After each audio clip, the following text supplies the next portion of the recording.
Hello बच्चों, let's read the question. Assertion reason का question है। असर्शन हमें दिया है स्टेटमेंट वन में और रीजन हमें दिया है स्टेटमेंट टू में। और हमें बताना है कि असर्शन और रीजन दोनों ट्रू है, फॉल्स है, यानी सही है या गलत है। और रीजन जो है वो बराबर से असर्शन को एक्सप्लेन कर रहा है कि नहीं कर रहा है। सो स्टेटमेंट वन पढ़ते हैं। Colloidal solutions are stable but colloidal particles do not settle down. So देखिए, क्या होता है कोलोइडल सॉल्यूशन में। ये अगर हम कोलोइडल सॉल्यूशन देखें, कोलोइडल सॉल्यूशन जो है वो दो चीजों से बना होता है, हमें पता है। एक तो होते हैं डिस्पर्स्ड फेज। ठीक है, ये डिस्पर्स्ड फेज हो गया रेड कलर में, मैं जो नोट कर रहा हूँ। और दूसरा होता है डिस्पर्जन मीडियम। दूसरा क्या होता है? डिस्पर्जन मीडियम, जैसे जिसे कि हम सोल्यूट भी बोल सकते हैं। कोलोइडल सॉल्यूशन का जो सोल्यूट होता है वो डिस्पर्जन फेज हो गया। सो ये हो गया डिस्पर्जन फेज, जो कि मैं अभी ब्लू कलर से डिनोट कर रहा हूँ, देखिए। सो अभी क्या होता है इसमें, कोलोइडल पार्टिकल्स और कोलोइडल पार्टिकल्स और उस फेस फेस के पार्टिकल्स के बीच में जो है वो कोलिजन होने लगता है।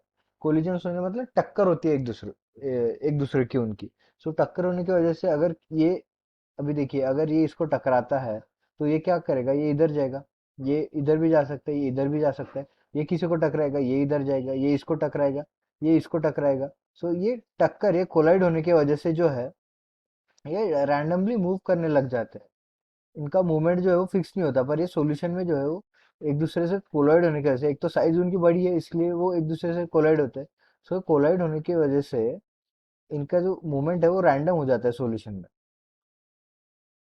उस कोलाइडल सॉल्यूशन में जो उनका मूवमेंट है ये रैंडम होने लगता है, देखिए। और इसी रैंडम मूवमेंट को जो है हम नाम देते हैं ब्राउनियर मूवमेंट। क्या नाम देते हैं? ब्राउनियर मूवमेंट। देखिए, ये रैंडमली मूव कर रहा है और रैंडमली मूव होने की वजह से ये सॉल्यूशन तो स्टेबल है, पर ये पार्टिकल्स जो है कोलोइडल पार्टिकल्स बड़ी साइज की वजह से एक दूसरे को काइनेटिक एनर्जी वो पास करते रहते हैं, और काइनेटिक एनर्जी पास होने की वजह से जो सेटल डाउन नहीं होते जल्दी। सो ये ऐसे ही मूव करते रहते हैं। सो इस मोशन को क्या बोलते हैं? इस मोशन को हम बोलते हैं ब्राउनियर मोशन। ब्राउनियर मोशन। सो हम बोल सकते हैं कि ब्राउनियर मोशन की वजह से जो है वो कोलोइडल पार्टिकल्स सेटल डाउन नहीं होते। ब्राउनियर मोशन। अभी अगर हम देखें तो भला क्यों ये सेटल डाउन नहीं होते। सो अगर हम देखें इस, यहाँ का हम क्रॉस सेक्शन अगर यहाँ पे ड्रॉ करें तो देखिए, ये जार है समझो, और ये कोलोइडल पार्टिकल हम थोड़ा बड़ा निकालते हैं। ये कोलोइडल पार्टिकल है, ओके। ये कोलोइडल पार्टिकल है, ये एक दूसरा कोलोइडल पार्टिकल है। ये इसे कोलोइड हुआ, ये इससे कोलोइड हुआ, इससे टकराया। सो ये रैंडम मोशन कर रहा है। कैसा मोशन कर रहा है? Random motion.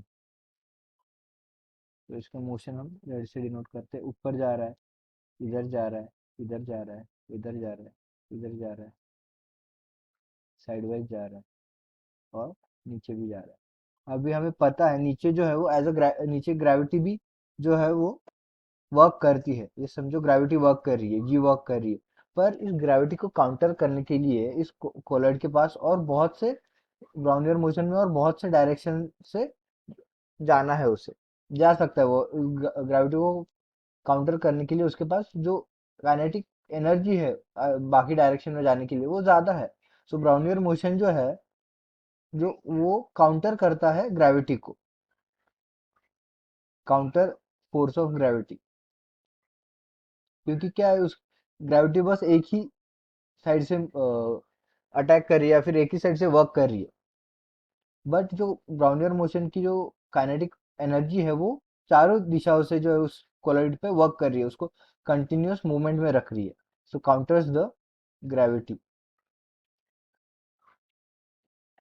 इसकी वजह से जो है वो पार्टिकल जो है जल्दी सेटल डाउन नहीं होते, क्योंकि ग्रेविटी ब्राउनियर मूवमेंट जो है वो ग्रेविटी को काउंटर करने में हेल्प करता है। सो देखिए सेकंड स्टेटमेंट उन्होंने दिया है, Brownian movement counters the force of gravity that act on colloidal particles, जो कि सही है।